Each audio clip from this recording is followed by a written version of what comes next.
말씀을 통해서 새 생명 안에서의 삶, 특별히 성화의 삶이라는 제목으로 하는 말씀을 전하겠습니다.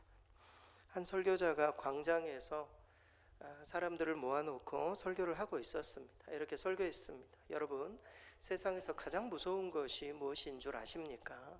그것은 죄책이라는 것입니다. 죄에 대한 어떤 짐, 참된 행복은 죄의 짐을 다 이렇게 벗는 데 있습니다. 이러면서 복음을 전하면서 죄에 관한 설교를 했습니다. 이때 한 젊은이가 이렇게 묻습니다. 그 죄책이라는 짐이 그렇다면 한 몇 킬로 정도 됩니까? 저야말로 아무런 죄의 짐이 없으니 느끼지 않으니 내가 여기 있는 사람들 중에서는 가장 행복한 것 아닙니까? 죄책이 없으니까. 그러면서 설교자에게 말을 했습니다. 이제 설교자가 그 청년을 향해서 이렇게 말합니다. 청년이여, 만약 시체 위에다가 40kg의 무게를 올려놓으면 시체가 느끼겠어?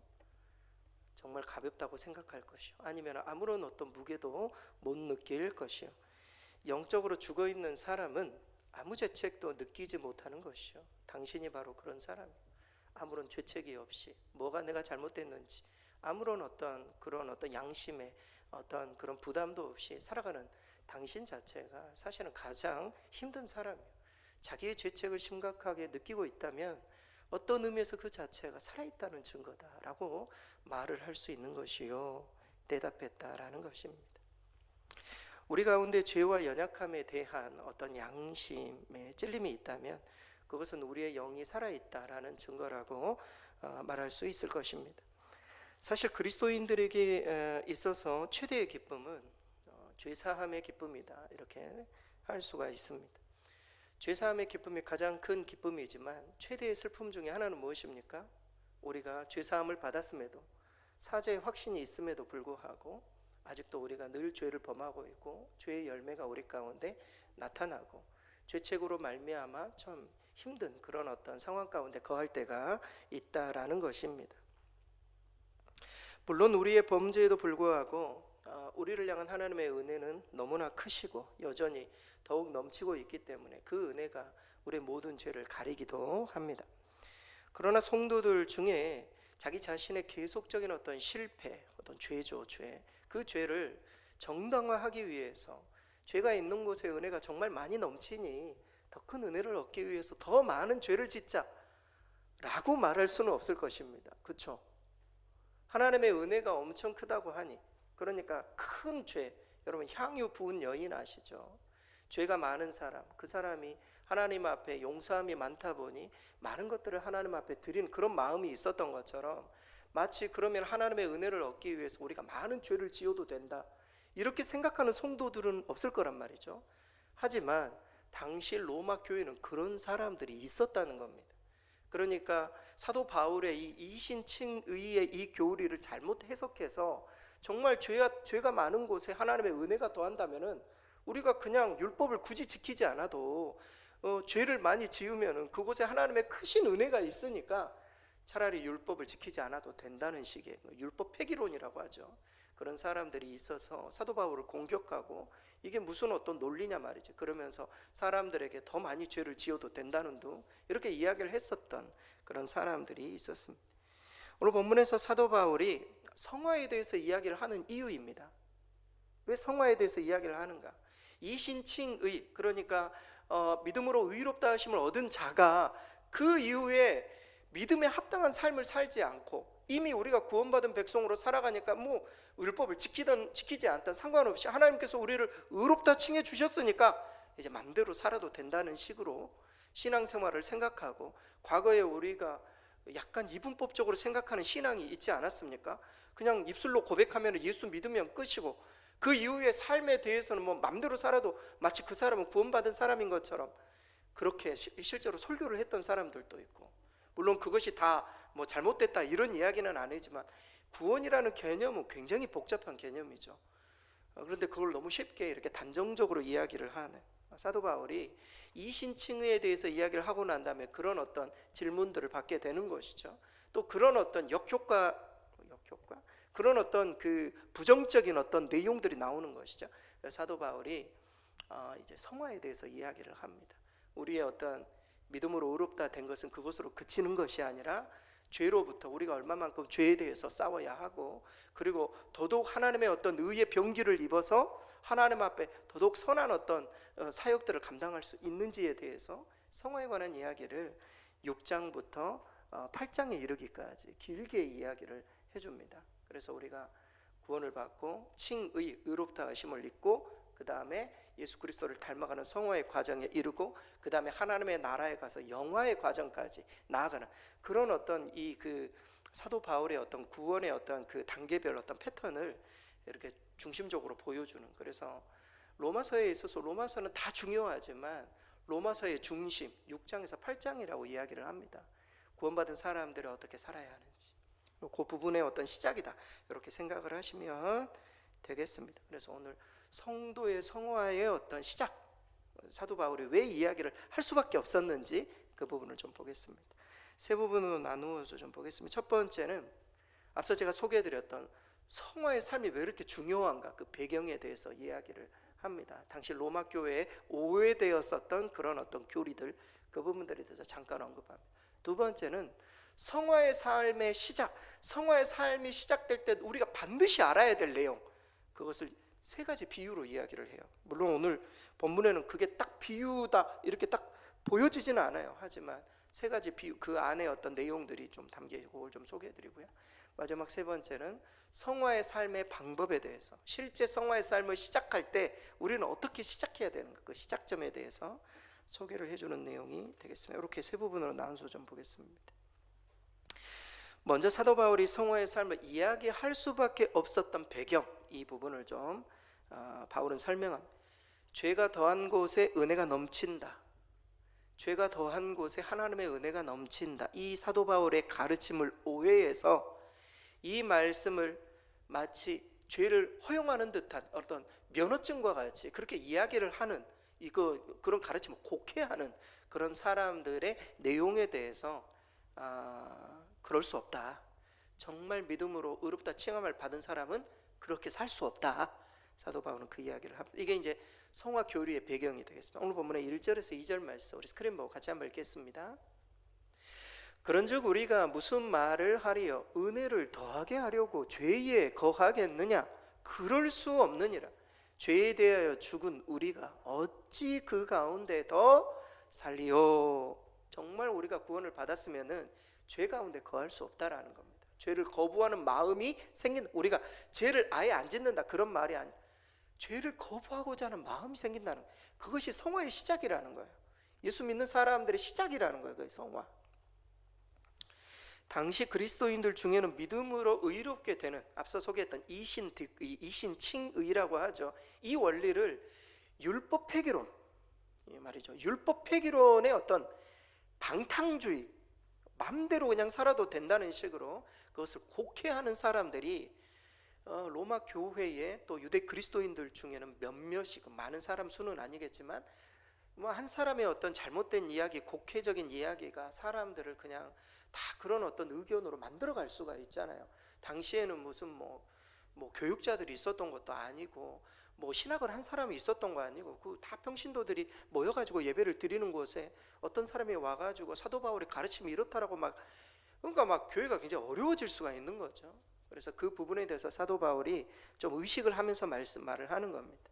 다시 말해서 칭의론의 논리에 따르면은 하나님의 은혜가 가능한 한 많이 나타나, 그러니까 하나님의 은혜가 가능한 한 많이 나타나도록 하기 위해서는 계속 죄를 지을 수밖에 없지 않는가.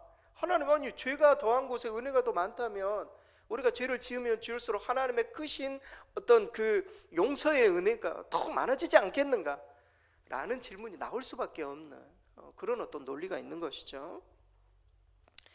실제로 우리가 성경을 읽다 보면은 주님께서, 우리가 그 복음서 오늘 누가복음 새벽에 보고 있지만 예수님께서 찾아가시는 그런 어떤 대상들을 좀 생각해 보시기 바랍니다.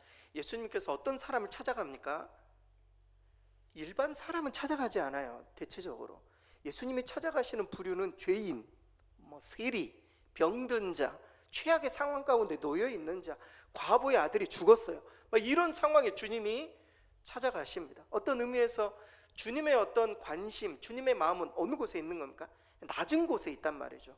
여러분, 우리도 굉장히 잘 나가고 막 이렇게 모든 게 이렇게 형편이며 어렵지 않고 막 이런 상황에 우리가 주님을 깊이 만나기가 참 어렵습니다. 그러나 삶의 일이 꼬이기도 하고 우리가 병이 걸리기도 하고 자녀들이 막 사고를 치고 막 이런 상황들이 생기면 어떻게 됩니까? 주님께 더 간절히 하나님을 더 깊이 만날 수 있는, 그러니까 어떤 의미에 있어서 연약한 중에 은혜가 더 많이 더해지는, 죄가 있는 곳에 은혜가 더 많아지는, 더 심한 죄를 지은 사람일수록 하나님의 용서의 어떤 선언이 이루어지면 더 큰 은혜를 받는, 성경의 어떤 일반적인 어떤 그 방향이 그렇게 가는 것처럼 보인단 말이죠. 여러분, 그렇다고 해서 주님이 항상 그런 낮은 곳에 아니면 죄인에게, 세리에게 찾아간다고 해서 우리가 죄를 더 지을 수 있습니까? 와, 우리가 죄인이 되면 주님이 더 가까이 오시는구나, 우리가 막 나가면 우리 주님께서 더 우리에게 은혜를 주시는구나 라는 마음으로 우리가 죄 가운데 더 거할 수 있나요? 이거 논리적인 비약이죠. 이건 말이 안 되는 겁니다. 사도 바울이 그 이야기를 하려고 하는 게 아니잖아요. 근데 이 유대 그리스도인들이 율법을 지키고 싶지 않단 말이죠. 율법을 지키지 싶지 않다가 아니라 그냥 자기 마음대로 해하고 싶단 말이죠. 그래서 사도 바울의 이야기를 끌고 와가지고 이런 식으로 해도 된다는 식으로 이야기를 한 것입니다. 바울은 그리스도와 함께 죄에 대하여 죽은 성도들이 그럴 수 없다, 한마디죠. 사도 바울은 그럴 수 없느니라 이렇게 말합니다. 그리스도와 함께 죄에 대해서 죽은 성도들이 계속 죄를 지을 수 없다라는 말이죠. 이것은 성도들이 앞서 제가 소개해드렸던 것처럼 결코 죄를 범죄하지 않는다라는 것이 아니라 그리스도 안에 새로운 피조물로서 더 이상 죄의 지배를 받는 생활을 계속해서는 안 된다는 겁니다. 우리가 과거 예수님을 믿기 전에 죄에 의해서 끌려다녔었던, 그걸 당연하게 생각하고 이렇게 안 사는 사람을 이상하게 생각했었던 삶이었다면, 우리 예수님을 믿고 난 이후에, 우리 안에 복음이 들어온 이후에는 그러한 삶이, 이걸 뭐라고 해야 되나, 그러한 삶이 멀어지는, 그런 어떤 삶의 지배를 거부하는, 비록 우리가 한두 번 막 넘어지기도 하고 그렇지만 그런 삶을 정말 살기를 싫어하는 그런 마음들이 우리 가운데 있어야 된다라는 것이죠. 하나님의 은혜와 자비를 악용해서 마치 죄를 짓기 위한 구실을 만들거나, 그렇죠, 지금 이 유대인들이 그랬다는 거예요. 그 죄를 합리화하려는 경우를 만들어서는 안 되는 것임을 사도 바울은 이야기를 합니다. 따라서 제대로 믿음으로 의롭게 된 성도들의 삶은 정말 하나님 앞에 죄를 짓지 않기 위해 노력하는 그런 성화의 삶으로 나아가야 한다라는 것입니다. 여러분, 그 종교개혁자 칼빈이 유명한 책이 있죠. 기독교 강요. 기독교 강요가 사람들을 강요한다 이런 게 아니라 기독교에 대해서 이렇게 설명해주는, 그런 또 요약해주는 그런 내용입니다. 근데 이 책에 보면은 14장인가 그 장에 보면은 칭의와 네 종류의 사람들, 이런 어떤 챕터가 나와요. 칭의와 네 종류의 사람들. 이 네 종류의 사람을 소개합니다. 예수를 믿든 안 믿든 이 세상 속에는 네 종류의 사람이 있다는 겁니다. 첫째는 우상 숭배자. 우리가 예수님을 믿기 전에는 다 우상을 따르는 사람이었다는 겁니다. 나는 우상을 섬기지 않았는데요. 아니요, 자기 자신이 우상이었겠죠. 자기 자신을 중심으로 살아가는 수많은 우상 숭배자. 그러니까 주님을 모르면 다 우상 숭배자라는 거예요. 두 번째는 예수님을 믿는다고 말은 하는데 명목상, 그러니까 입술로는 그렇게 고백하는데 삶은 그렇게 살지 않는 이 명목상 그리스도인, 저 사람 그리스도인이라고 하는데 실제는 그리스도인이 아닐 수 있는 이 명목상의 그리스도인. 한국교회 명목상의 그리스도인들, 물론 세계교회도 마찬가지지만 그런 사람들이 얼마나 많습니다.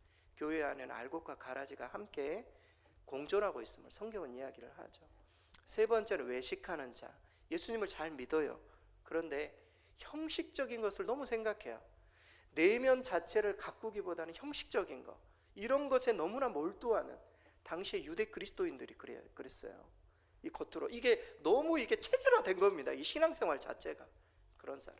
마지막 네 번째는 성화되어 가는 자. 제가 되는 자라고, 성화되어 가는 자. 구원을 받고 난 이후에 예수님의 성불, 하나님 나라의 어떤 그 품격, 이것을 닮아가기 위해서 부단히 노력하는, 구원을 이루어가는 성화되어 가는 자. 그래서 켈빈은 이 기독교 강요 이 네 번째 이 네 부류를 소개하면서 그리스도인들이 성화되어 가는 자가 되어야 된다, 이 부분을 강조해주고 있습니다. 사도 바울이 그 이야기를 하고 있는 거예요. 지금 우리가 믿음으로 구원을 받았으면 거기서 그쳐서는 안 되고, 그리고 막 율법 폐기론자처럼 말이죠, 뭐 마음대로 살아야 된, 이게 아니라 정말 그것에 믿음에 합당한 삶을 살아내야 된다, 그 이야기를 강조해주고 있습니다. 뭐 우리 여기 앉아 계신 우리 성도님들은 좀 하나님의 말씀 안에서 그렇게 살아가기를 참 이 고군분투하는 그런 분들이라고 저는 믿습니다. 두 번째로 이어지는 말씀에서 사도 바울은 성화의 삶의 출발을 여러 가지 좀 비유를 통해 설명해 줍니다. 핵심은 믿음으로 의롭게 된 우리가 반드시 알아야 될 내용이 무엇인지 소개하고 있어요. 성화는 뭘 알아야 된다는 거예요. 정확하게 우리의 신분, 우리가 어떻게 바뀌었는지 그 부분을 알아야 된다. 세 가지 비유를 통해 설명합니다. 오늘 본문에 좀 길지만 3절에서 9절까지 말씀, 3절에서 9절까지 말씀 우리 같이 한번 읽겠습니다. 무릇 그리스도 예수와 합하여 세례를 받은 우리는 그의 죽으심과 합하여 세례를 받은 줄을 알지 못하느냐. 그러므로 우리가 그의 죽으심과 합하여 세례를 받음으로 그와 함께 장사되었나니 이는 아버지의 영광으로 말미암아 그리스도를 죽은 자 가운데서 살리심과 같이 우리로 또한 새 생명 가운데서 행하게 하려 함이라. 만일 우리가 그의 죽으심과 같은 모양으로 연합한 자가 되었으면 또한 그의 부활과 같은 모양으로 연합한 자도 되리라. 우리가 알거니와 우리의 옛사람이 예수와 함께 십자가에 못 박힌 것은 죄의 몸이 죽어 다시는 우리가 죄에게 종노릇하지 아니하려 함이니 이는 죽은 자가 죄에서 벗어나 의롭다 하심을 얻었음이라.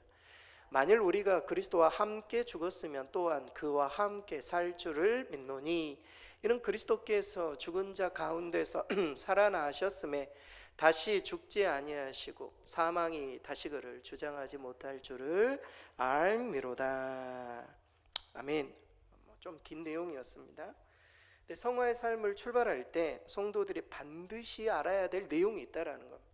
여러분 오늘 본문에서 반복되는 단어가 있어요. 알다라는 단어입니다. 알다. 3절에도 등장을 하고 6절에도 등장을 하고 그리고 또 9절에도 등장을 합니다. 3절의 끝에 알지 못하느냐, 6절에 우리가 알거니와 9절에 주장하는 못하는 줄 알미로다. 그러니까 우리가 이 성화의 삶에 대해서 시작할 때 우리가 그 믿음으로 의롭다 함을 입은 성도들의 삶이 실제 어떤 삶인지, 어떤 변화가 있었는지 그 부분을 너희가 알 필요가 있다. 사도 바울은 소개해 줍니다. 그러면서 세 가지 비유를 드려요. 물론 비유라고 딱 보이지는 않지만 그 단어들을 통해서 왜 사도 바울이 이 단어를 쓰고 있는지를 알 수가 있습니다. 첫 번째 비유는 세례의 비유입니다. 여러분 세례의 비유는 금방 알 수가 있죠. 오늘 본문 3절에 4절 예수와 합하여 세례를 받은 우리, 이런 표현이다. 예수와 합하여 세례를 받았다. 그러니까 우리가 의롭게 된 사람들은 예수와 합하여 세례를 받았다는 거예요. 여러분 세례는 무엇을 의미합니까? 그리스도의 죽음을 만난다는 의미가 있어요. 우리가 죽었다가 다시 살아나는 거죠. 그러니까 세례라는 것은 우리가 그리스도와 연합된 사람이 된 겁니다. 예수님이 죽으셨다가 사흘 만에 살아났던 것처럼 우리도 옛사람은 죽고 새로운 사람으로 살아나는, 합쳐진다라는 상징입니다. 여러분 오늘 본문의 3절 4절에 합하여라는 단어가 나옵니다. 합하여 안으로 들어가다라는 단어예요. 예수와 연합하다라는 뜻이에요. 예수 속으로 우리가 들어간다라는, 결합하다라는 뜻이에요. 일치하다는 뜻. 무슨 말이냐면 우리가 복음으로 말미암아 복음으로 우리가 의롭다, 하나님께서 우리를 의롭다 칭하셨다면 우리 모두가 예수 안으로 들어갔다라는 거예요. 세례의 비유를 들고 있는 것입니다. 그래서 세례를 받은 우리는 죄에 대하여 그리스도와 함께 죽었고 의에 대하여 예수와 함께 살았다, 부활했다. 그럼에도 불구하고 우리 모두가 죄에 계속 머물고 있다면, 우리가 의롭다 칭함을 받았는데 그리스도인들이여 너희가 계속 죄에 머물고 있다면 너희가 물 안에 들어간 채 나오지 않은 사람과 똑같은 거다.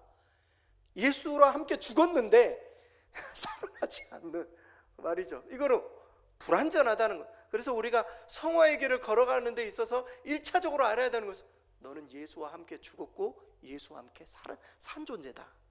이거를 알고 시작해라.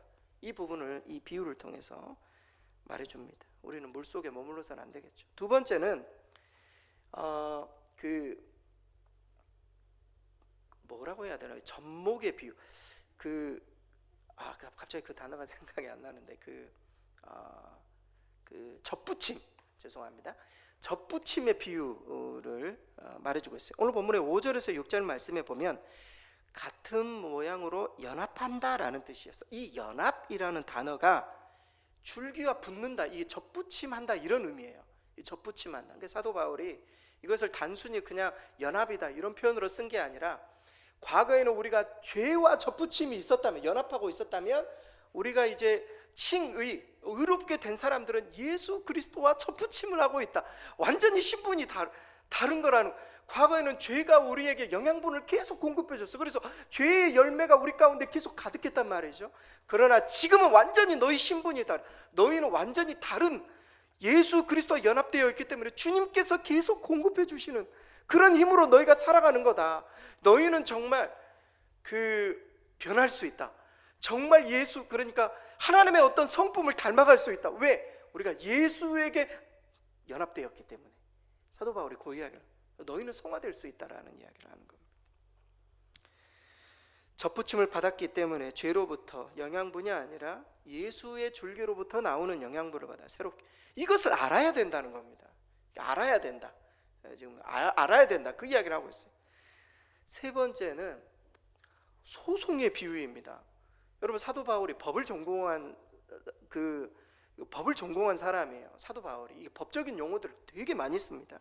7절에서 9절 말씀에 보면은 죄에서 벗어나 의롭게 하다 이런 표현이 등장해요. 죄에서 벗어나 의롭게 하다. 여러분, 여기서 이 죄에서 벗어났다 이 표현은 법률상의 용어예요. 법률상의 용어. 그러니까 여러분, 우리가 죽은 사람 있잖아요. 이 사람이 무슨 어떤 혐의가 있다고 해가지고 사람이 고소를 하고 해가지고 법원에서 아니면 검찰에서 이 사람을 이렇게 취조한다 했는데 그분이 그냥 죽어버렸어요. 어떻게 됩니까? 그거에 대해서 취조합니까? 그 사람의 죄에 대해서 아예 덮어버리잖아요. 그거를 뭐라고 합니까? 법률상요. 더 이상 소추하지 않아요. 죽은 자는 그 생전에 행한 범죄에 대해서 더 이상 소추되지 않아요. 여러분, 오늘 본문의 7절의 내용이 그런 죽은 자가 죄에서 벗어나 의롭게 하심을 얻었다. 우리가 죄로부터 이미 죽어버렸어요. 이 죄에 대해서 너희는 죽은 자라는 거예요. 그래서 죄가 너희를 이제 너 이거 왜 죄였어? 뭐 했어? 이렇게 우리를 소추하지 않는다는 거예요. 우리는 죄로부터 이미 이제 죽었고 예수 그리스도의 죽으심으로 말미암아 우리는 죄로부터 이미 죽었기에 죄가 우리를 고소하는 것이 아닌 더 이상 이제 소추되지 않는, 우리가 참으로 칭의의 어떤 옷을 입고 주님께서 원하시는 그 의로운 삶으로 우리가 나아갈 수 있음을 사도 바울은 이 세 가지 비유를 가지고 말해주고 있습니다. 그래서 예수 그리스도의 십자가 사건으로 우리 몸이 이미 죽었기 때문에 다시는 죄가 우리를 정죄할 수 없다라는 것. 핵심은 이것입니다. 여러 가지 이야기를 했지만 핵심은 이거예요. 성화의 삶은 예수의 죽으심과 부활, 그리고 이를 믿는 우리의 믿음으로 말미암아 현재의 우리는 과거의 우리가 아니라는 사실을 알아야 된다는 거예요. 현재 지금 우리가 겉으로 보기에는 예수 믿기 전과 예수 믿은 후와 우리가 별반 차이가 없는 것처럼 보이지만 하나님의 세계 속에서는 절대 그렇지 않다는 거예요. 과거의 우리가 아니라는 거예요. 현재 우리는 신분도 바뀌었고 영적인 어떤 고향도 바뀌었고 완전히 바뀌었다는 거예요. 우리의 심령이 하나님의 어떤 의로부터의 공급하심을 받는 그런 선한 어떤 행위의 열매를 맺을 수 있는 그런 신분으로 완전히 바뀌었다는 거예요. 예전에 제가 설교 중에 성 어거스틴 이야기를 하지 않았습니까? 어거스틴이 과거에 엄청 타락했을 때 술집에서 여인들과 더불어 굉장히 많은 타락한 일들을 하고, 근데 이 성 어거스틴이 주님을 만났단 말이죠. 그래가지고 완전히 바뀌어가지고 고향으로 돌아왔는데 함께 그렇게 놀았던 한 여인이 어거스틴을 부른 것 아닙니까? 어거스틴 놀다 가요. 어거스틴 뭐라고 했습니까? 나는 과거의 내가 아니다. 여러분, 김익두라는 분도 예전에 한번 소개해 준 게 있는데, 김익두 평양 깡패 아닙니까? 평양 깡패. 이 사람이 예수님을 만났습니다. 만나가지고 자기는 더 이상 주먹질을 하지 않겠다 해가지고 신문에 부고를 냈어요. 김익두는 죽었다. 과거에 김익두는 죽었다는 거예요. 우리 신분이 완전히 바뀌었다는 겁니다. 사도 바울이 지금 그 이야기를 하고, 너희가 진짜 성화의 삶을 살아가려면 알아야 된다. 알아야 돼. 너희의 신분이 완전히 달라졌다 라는 사실을 모르면 자꾸 그 죄가 우리를 마치 옛날에 너인 것처럼, 옛사람이 우리를 막 이끌고 가려고, 그런 시절은 이미 지났으니 그렇게 끌려다니지 말고 제대로 새롭게 된 그런 신분의 삶을 살아야 된다. 사도 바울이 그 이야기를 하기 위해 사실 오늘 성화에 대해서 쭉 이야기를 하면서 죄와 관련된 이야기로 오늘 그런 비유들을 들고 있습니다. 마지막으로 사도 바울은 성화의 삶을 사는 방법에 대해서 한 문장으로 소개합니다. 물론 이제 앞으로 더 많은 이야기를 하겠지만 한 문장, 그것은 뭔가? 죄에 대하여 죽은 자로, 그리고 하나님에 대하여 살아있는 자로 여겨야 한다. 그런 의식을 가지고 살아야 된다 그 말이에요. 여겨야 된다, 그렇게 말합니다. 오늘 본문의 10절에 11절 마지막으로 함께 읽겠습니다. 그가 죽으심은 죄에 대하여 단번에 죽으심이요 그가 살아 계심은 하나님께 대하여 살아 계심이니 이와 같이 너희도 자신을 죄에 대하여는 죽은 자요 그리스도 예수 안에서 하나님께 대하여는 살아있는 자로 여길지어다. 여러분, 제가 앞서 사도 바울이 성화의 삶을 살려면 먼저 알아야 된다 이 이야기를 했어요. 두 번째, 사도 바울이 오늘 지금 강조하는 것은 여겨야 된다 이런 이야기를 여겨야 된다. 이것은 지금으로 말하면 어떤 회계사들이 사용하던 어떤 말이라고 합니다. 그러니까 내 계좌에 예를 들어서 돈이 입금됐어요. 그러면은 그 입금된 돈이 현금과 똑같은 거죠. 그렇게 여기는 거예요. 똑같다라고 여기는 것. 다시 말해서 없는 것을 있는 것처럼 여기라는 말이 아니라 분명한 사실에 대한 인식을 가지라는 거예요. 우리가 그러니까 죄에 대해서는 죽고 하나님에 대해서는 살 자로 분명한 인식을 가져야 된다. 그렇게 너는 여겨야 된다. 그게 진짜 성화의 삶의 어떤 출발이다. 사도 바울은 그 이야기를 하고 있습니다. 그래서 바울은 성화의 삶을 적극적으로 우리가 살려면 죄에 대해서는 죽은 자로, 하나님에 대하여서는 산 자로 여겨야 함을 분명한 사실로 받아들여야 된다. 분명한 사실로 그 사실을 완전히 받아들여야 된다. 사도 바울이 강조하고 있습니다. 그러니까 여러분, 죄 지을 일이 생긴다거나 죄 지을 상황들이 생긴다거나 아니면 막 성질이 나오고 막 화가 막 나 그런 어떤 상황들이 나려고 할 때 여기라는 겁니다. 뭐라고요? 나는 죄에 대해서 죽었다. 여러분, 여기가 참 쉽지 않잖아요. 그러나 우리 스스로가 나는 이 죄에 대해서 죽은 사람, 나는 시체다, 이것을 의식적으로 생각하라는 거예요. 나는 이제 이런 죄를 짓지 않는 사람이야. 의식적으로, 예수 믿는 믿음으로 의식적으로 그렇게 여기라는 거예요. 나는 죄에 대해서 죽고 의에 대해서 사는 사람이다. 이렇게 내 자신의 어떤 이 아이덴티티를 그렇게 여기라는 거예요. 그렇게 의식화하라는 거예요. 의식화. 사도 바울이 강조하는 겁니다. 그렇게 여겨야 된다. 끊임없이 자기 자신을 죽은 자리에 놓아야 한다는. 한 가지 예를 들겠습니다. 이 거지와 왕자 좀 예를 들어보세요. 어느 날 임금님이 그 순시차 밖으로 나갔는데 다리 밑에 어떤 소년을 본 겁니다. 소년을 딱 보니까 죽은 자기 아들과 너무 비슷하게 생겼어요. 그래서 이 아들을 데리고 와가지고 좀 내 아들을 삼아야 되겠다 생각해가지고 그 아들을 데리고 왔어요. 그래가지고 궁궐에 데리고 와가지고 신하들 앞에서 오늘부터 이 아이를 내 아들로 삼겠다 이렇게 선언을 했어요. 신분이 바뀌었죠. 우리로 따지자면은 칭해 준 겁니다. 의인이라 칭해 준 거예요. 신분이 완전히 바뀌었어요. 저녁이 되었어요. 그런데 갑자기 이 거지, 그러니까 왕자가 된 거지죠. 이 왕자가 갑자기 일어나가지고 궁궐 밖을 나가겠다는 겁니다. 왜 그러냐고, 나가시지 말라고 그랬더니 자기는 다리 밑에서 자야 편하다는 거예요. 그래서 궁궐 밖으로 나가야 된다는 거예요. 그래서 신하들이 다 말리는 겁니다. 당신은 왕자입니다. 이제는 거지가 아닙니다. 왕자이니까 왕자님, 우리가 궁궐에 이렇게 잘 장소를 다 해놓았으니까 거기 주무십시오. 그래가지고 거기서 잤어요. 또 아침에 일어났는데 갑자기 또 궁궐을 나가려고 그러는 거예요. 옆에 있는 종들이 어디 나가시려고 그러냐고, 나 다리 밑에서 얼굴을 씻어야 된다고 그러는 겁니다.